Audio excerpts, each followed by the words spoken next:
नासतो विद्यते भावो नाभावो विद्यते सतः उभयोरपि दृष्टवन्तस्त्वनयोस्तत्त्वदर्शिभिः।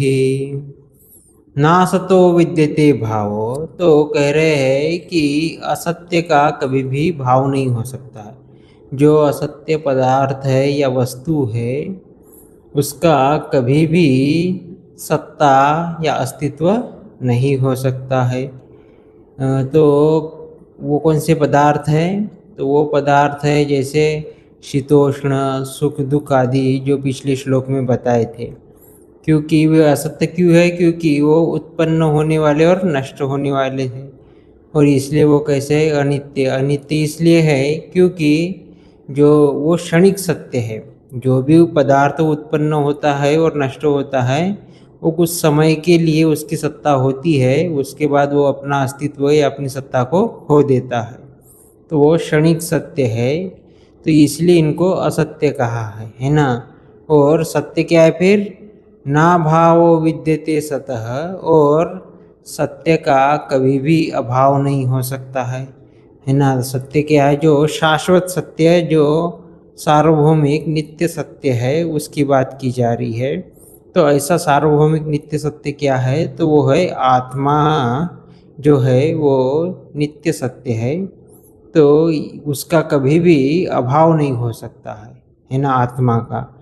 और जो ये संसार है ये उत्पन्न हुआ है और ये नष्ट होने वाला है, इसलिए क्षणिक सत्य है, तो इसका कभी भाव नहीं हो सकता है, ऐसा कह रहे हैं।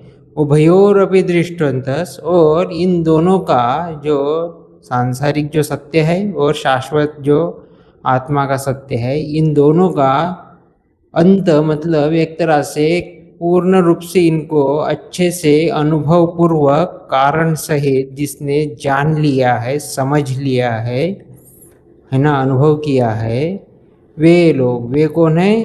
तत्वदर्शी ही। तत्वदर्शियों के द्वारा ये निर्णय किया गया है कि भाई आत्मा सत्य है, शाश्वत सत्य है। सत्य का अर्थ मतलब सत्तावान पदार्थ, जिसकी सत्ता है वो सत्य है ना, और जिसकी सत्ता नहीं है वो असत्य है। तो और ये संसार की सत्ता नहीं है, क्योंकि सत्ता है क्षणिक सत्ता है, वास्तविक सत्ता नहीं है, तो इसलिए इसको असत्य कहा है। तो ये तत्वदर्शियों ने जाना है। तत्वदर्शी का अर्थ है आत्मज्ञानी या ब्रह्मज्ञानी कहो, तो ये है तत्वदर्शी। तो इन्होंने इसको जाना है और अपना और उन्होंने निर्णय किया है। और इस, अगर तुम्हें, अर्जुन को कह रहे हैं कि अगर तुम्हें ऐसे भी नहीं समझ में आ रहा है तो तुम इनकी बातों को, इनके निर्णय को मानो। इन्होंने जो कहा है या किया है इसके अनुसार चलोगे तो भी तुम्हें युद्ध करना ज़रूरी है, शोक करना ज़रूरी नहीं है। क्यों? क्योंकि भाई ये जो शरीर आदि है ये कैसे है? क्षणिक सत्य है, तो और आत्मा शाश्वत सत्य है।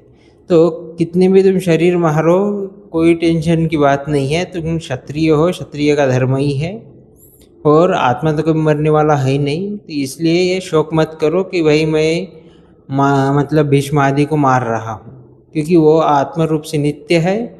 बस तुम शरीरों को मारोगे, और वो शरीर वैसे भी मरने वाले हैं। तुम नहीं मारोगे तो समय के साथ अपने आप ही मर जाएंगे। तो इसीलिए शोक मोह में मत पड़ो, बस अपना कर्तव्य करो, ये कह रहे हैं।